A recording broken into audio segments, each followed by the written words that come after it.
ನಮಸ್ಕಾರ ಎಲ್ಲರಿಗೂ ಸ್ನೇಹಿತರೆ, ನಿಮ್ಮ ಯಾತ್ರಿಕ ಬಾಬು ಮಾಡ ಅಂತ ನಮಸ್ಕಾರಗಳು ಸ್ನೇಹಿತರೆ. ನಾನು ಇವತ್ತು ಬಂದಿರೋ ಅಂಥದ್ದು ಪಂಡ್ರಾಪುರ, ಮಹಾರಾಷ್ಟ್ರ ಪಾಂಡುರಂಗ ವಿಠಲ ದರ್ಶನಕ್ಕೆ ಬಂದಿದ್ದೀನಿ.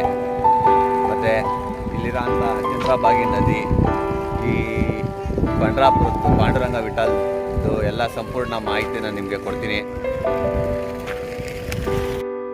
ಭಕ್ತನಿಗಾಗಿ ಕಾಯ್ದ ದೇವರು, ಭಕ್ತರಿಗಾಗಿ ಕಾಯುತ್ತಿರುವ ದೇವರು. ವೀಕ್ಷಕರೇ, ಎಷ್ಟೋ ಋಷಿಗಳು, ತಪಸ್ವಿಗಳು, ಸಾಧುಗಳು, ಸಂತರುಗಳು ನೂರಾರು ಸಾವಿರಾರು ವರ್ಷಗಳ ತಪಸ್ಸನ್ನು ಮಾಡಿ ದೇವಾನ್ ದೇವತೆಗಳನ್ನು ಭೂಮಿಗೆ ಬರಮಾಡಿಕೊಂಡಿದ್ದಾರೆ.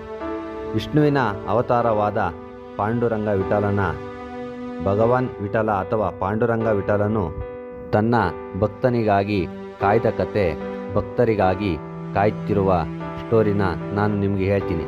ಅದಕ್ಕಿಂತ ಮುಂಚೆ ಇನ್ನೂ ಯಾರೆಲ್ಲ ಸಬ್ಸ್ಕ್ರೈಬ್ ಆಗಿಲ್ವೋ ಸಬ್ಸ್ಕ್ರೈಬ್ ಆಗಿ ನೋಟಿಫಿಕೇಷನ್ ಆನ್ ಮಾಡ್ಕೊಳ್ಳಿ. ನೋಟಿಫಿಕೇಷನ್ ಆನ್ ಮಾಡಿಕೊಂಡು ಪ್ರತಿಯೊಂದು ವಿಡಿಯೋನ ವೀಕ್ಷಣೆ ಮಾಡ್ಬೋದು. ವೀಕ್ಷಕರೇ, ಒಮ್ಮೆ ಪುಂಡಲಿಕ ಎಂಬ ಭಕ್ತನು ಕಾಶಿಗೆ ಪ್ರಯಾಣಿಸುತ್ತಿದ್ದಾಗ ಸಂತ ಕುಕ್ಕುಟರ ಆಶ್ರಮವನ್ನು ತಲುಪಿದನು. ಪುಂಡಲಿಕನು ಋಷಿಯನ್ನು ಕಾಶಿಗೆ ಹೋಗುವ ದಾರಿಯನ್ನು ಕೇಳಿದನು. ಋಷಿಗಳು ತನಗೆ ಕಾಶಿಗೆ ಹೋಗುವ ದಾರಿ ತಿಳಿದಿಲ್ಲ ಮತ್ತು ನಾನು ಎಂದಿಗೂ ಅಲ್ಲಿಗೆ ಹೋಗಿಲ್ಲ ಎಂದು ಹೇಳಿದರು. ಋಷಿಮುನಿಗಳ ಮಾತನ್ನು ಕೇಳಿದ ಪುಂಡಲಿಕನು ಗೇಲಿ ಮಾಡುತ್ತಾ ಹೇಳಿದ, ಕಾಶಿ ವಿಶ್ವನಾಥನು ಎಂತಹ ಪವಿತ್ರ ಪುರುಷ, ನೀವು ಈಗಾಗಲೇ ಕಾಶಿಗೆ ಭೇಟಿ ನೀಡಬೇಕಿತ್ತು ಎಂದು ಪುಂಡಲಿಕ ಋಷಿಗಳಿಗೆ ಹೇಳಿದನು. ಋಷಿಗಳು ಮೌನವಾಗಿದ್ದರು. ಪುಂಡಲಿಕನ ಮಾತಿಗೆ ತಲೆ ಕೆಡಿಸಿಕೊಳ್ಳಲಿಲ್ಲ. ಅಲ್ಲೇ ವಿಶ್ರಾಂತಿ ಪಡೆಯಲು ನಿರ್ಧರಿಸಿದ ಪುಂಡಲಿಕನು ರಾತ್ರಿ ಆಗುತ್ತಿದ್ದಂತೆ ಆಶ್ರಮದಲ್ಲಿ ಮಹಿಳೆಯರ ಧ್ವನಿಯನ್ನು ಕೇಳಿದನು. ಏನಾಗುತ್ತಿದೆ ಎಂದು ನೋಡಲು ಹೊರಗೆ ಬಂದಾಗ ಮೂವರು ಮಹಿಳೆಯರು ನೀರಿನಿಂದ ಆಶ್ರಮವನ್ನು ಸ್ವಚ್ಛಗೊಳಿಸುವುದನ್ನು ಕಂಡನು. ಆ ಮಹಿಳೆಯರ ಹತ್ತಿರ ಹೋಗಿ ವಿಚಾರಿಸಿದಾಗ ಆ ಮಹಿಳೆಯರು ಯಾರೆಂದು ತಿಳಿದು ಆಶ್ಚರ್ಯಗೊಂಡ ಪುಂಡಲಿಕ, ಕಾಶಿಗೆ ಭೇಟಿ ನೀಡದ ಕುಕ್ಕುಟ ಸಂತನಂತಹ ಆಶ್ರಮವನ್ನು ಸ್ವಚ್ಛಗೊಳಿಸಲು ಗಂಗಾ, ಯಮುನಾ ಮತ್ತು ಸರಸ್ವತಿ ನದಿಗಳು ಹೇಗೆ ಇಳಿದವು? ಈ ಋಷಿಗಳು ಇಷ್ಟೊಂದು ಪವಿತ್ರನ, ಶಕ್ತಿಶಾಲಿಗಳ ಎಂದು ಪುಂಡಲಿಕನು ಆಶ್ಚರ್ಯಪಟ್ಟ. ಆಗ ಆ ಮೂರು ಜನ ಮಹಿಳೆಯರಾದಂತಹ ಗಂಗಾ, ಯಮುನಾ, ಸರಸ್ವತಿಯರು ಹೀಗೆ ಉತ್ತರಿಸಿದರು. ಧರ್ಮನಿಷ್ಠೆ, ಆಧ್ಯಾತ್ಮಿಕತೆ ಮತ್ತು ಭಕ್ತಿ ಈ ಮೂರೂ ಸಹ ಪವಿತ್ರ ಸ್ಥಳಗಳಿಗೆ ಭೇಟಿ ನೀಡುವುದರ ಮೇಲೆ ಅಥವಾ ದುಬಾರಿ ಆಚರಣೆಗಳನ್ನು ಮಾಡುವುದರ ಮೇಲೆ ಅವಲಂಬಿತವಾಗಿಲ್ಲ. ನಾವು ಮಾಡುವ ಕರ್ಮಗಳ ಮೇಲೆ ಅವಲಂಬಿತವಾಗಿದೆ ಎಂದು ಆ ಮೂರು ಜನ ಮಹಿಳೆಯರು ಪುಂಡಲಿಕನಿಗೆ ತಿಳಿಸಿದರು. ಇದನ್ನು ಕೇಳಿದ ಪುಂಡಲಿಕನು, ನೀವುಗಳು ಭೂಮಿ ಮೇಲೆಯೇ ಪವಿತ್ರರು, ಸಂತರು ಮಾಡಿದಂತಹ ಧರ್ಮನಿಷ್ಠೆ ಆದರೂ ಏನು ಅಂತ ಕೇಳಿದಾಗ ಪವಿತ್ರ ನದಿಗಳಾಗಿರುವ ಗಂಗಾ, ಯಮುನಾ, ಸರಸ್ವತಿ ಮಾತೆಯರು ಹೀಗೆ ಉತ್ತರಿಸಿದರು.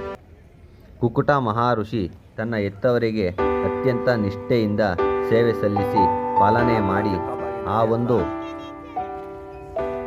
ಗುರಿಗಾಗಿ ತನ್ನ ಜೀವನವನ್ನೇ ಮುಡಿಪಾಗಿ ಇಟ್ಟಿದ್ದರು. ಹೀಗೆ ಅವರು ಹೆತ್ತವರಿಗಾಗಿ ಮಾಡಿದ ಸೇವೆ ಪಾಲನೆಗಳು ಋಷಿಗಳ ಮೋಕ್ಷಕ್ಕೆ ಹಾಗೂ ನಮ್ಮನ್ನು ಭೂಮಿಗೆ ಕರೆತರಲು ಯಶಸ್ಸು ಆಗಿದ್ದಾರೆ ಎಂದು ಉತ್ತರಿಸಿದರು. ಆಗ ಪುಂಡಲಿಕನಿಗೆ ತನ್ನ ತಪ್ಪಿನ ಅರಿವಾಯಿತು. ತನ್ನ ವೃದ್ಧ ಹೆತ್ತವರನ್ನು ಮನೆಯಲ್ಲೇ ಬಿಟ್ಟು ಮೋಕ್ಷ ಮತ್ತು ಆಶೀರ್ವಾದವನ್ನು ಪಡೆಯಲು ನಾವುಗಳು ಸಹ ಬರುತ್ತೇವೆ ಎಂದು ಕೇಳಿಕೊಂಡರೂ ಅವರ ಕೋರಿಕೆಯನ್ನು ನಿರಾಕರಿಸಿದಂತಹ ಪುಂಡಲಿಕನಿಗೆ ಈಗ ತಪ್ಪಿನ ಅರಿವಾಗಿ ತನ್ನ ವೃದ್ಧ ತಂದೆ ತಾಯಿಯನ್ನು ಕಾಶಿಗೆ ಕರೆದುಕೊಂಡು ಹೋದ. ಕಾಶಿಯಿಂದ ವಾಪಸ್ ಬಂದಂತಹ ಪುಂಡಲಿಕ ತನ್ನ ವೃದ್ಧ ತಂದೆ ತಾಯಿಯನ್ನು ನೋಡಿಕೊಳ್ಳಲು ಪ್ರಾರಂಭಿಸಿದನು. ಅಂದಿನಿಂದ ಅವನಿಗೆ ವೃದ್ಧ ತಾಯಿ ತಂದೆಯ ಆರೈಕೆಯೇ ಎಲ್ಲದಕ್ಕಿಂತ ಹೆಚ್ಚಾಗಿತ್ತು. ಪುಂಡಲಿಕನಿಗೆ ತನ್ನ ಹೆತ್ತವರ ಮೇಲಿನ ಪ್ರಾಮಾಣಿಕ ಭಕ್ತಿಯಿಂದ ಕೃಷ್ಣ ಪರಮಾತ್ಮನು ಪ್ರಭಾವಿತನಾಗಿ ಪುಂಡಲಿಕನ ಮನೆಗೆ ಭೇಟಿ ನೀಡಲು ನಿರ್ಧರಿಸಿದನು. ಶ್ರೀಕೃಷ್ಣನನ್ನು ಪುಂಡಲಿಕನ ಮನೆಗೆ ಭೇಟಿ ನೀಡಿದಾಗ ಅವನು ತನ್ನ ವೃದ್ಧ ಹೆತ್ತವರಿಗಾಗಿ ಊಟ ಬಡಿಸುತ್ತಿದ್ದನು. ಪುಂಡಲಿಕನು ತನ್ನ ತಂದೆ ತಾಯಿಗೆ ಮಾಡುತ್ತಿದ್ದಂತಹ ಸೇವೆಯನ್ನು ಬಾಗಿಲಲ್ಲಿಯೇ ನಿಂತು ಭಗವಂತನು ನೋಡಿದನು. ಆದರೆ ಅವನ ಹೆತ್ತವರ ಮೇಲಿನ ಭಕ್ತಿ ಎಷ್ಟು ತೀವ್ರವಾಗಿತ್ತು ಎಂದರೆ ಅವನು ಮೊದಲು ತನ್ನ ಹೆತ್ತವರ ಕರ್ತವ್ಯವನ್ನು ಮುಗಿಸಿ ನಂತರ ತನ್ನ ಅತಿಥಿಗಳನ್ನು ನೋಡಿಕೊಳ್ಳಲು ಬಯಸಿದನು. ಪುಂಡಲಿಕನು ಎಂತಹ ಹಂತವನ್ನು ತಲುಪಿದ್ದನು ಅಂದರೆ ಅತಿಥಿಯು ದೇವರು ಎಂಬುದು ಮುಖ್ಯವಲ್ಲ, ತನ್ನ ಹೆತ್ತವರಿಗೆ ಸೇವೆ ಸಲ್ಲಿಸುವುದೇ ಮುಖ್ಯವಾಗಿತ್ತು.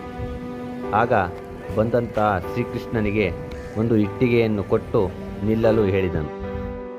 ಪುಂಡಲಿಕನು ತನ್ನ ಹೆತ್ತವರ ಮೇಲಿನ ಭಕ್ತಿಯಿಂದ ಪ್ರೇರೇಪಿತನಾದರೆ ಕೃಷ್ಣನು ಅವನಿಗೆ ತಾಳ್ಮೆಯಿಂದ ಕಾಯುತ್ತಿದ್ದನು. ನಂತರ ಹೊರಗೆ ಬಂದ ಪುಂಡಲಿಕನು ತನ್ನನ್ನು ಕಾಯುವಂತೆ ಮಾಡಿದಂತಹ ಭಗವಂತನನ್ನು ಕ್ಷಮೆ ಕೇಳಿದನು. ಶ್ರೀಕೃಷ್ಣ ಪರಮಾತ್ಮನು ಅವನನ್ನು ಆಶೀರ್ವದಿಸಿ ವರವನ್ನು ಕೇಳು ಎಂದಾಗ ಪುಂಡಲಿಕನು, ಭಗವಂತ ನೀನೇ ನನಗಾಗಿ ಕಾಯುತ್ತಿರುವೆ, ಇನ್ನೇನನ್ನು ಕೇಳಲಿ ಎಂದಾಗ ಶ್ರೀಕೃಷ್ಣನು ವರವನ್ನು ಕೇಳಲೇಬೇಕು ಎಂದು ಒತ್ತಾಯಿಸಿದನು.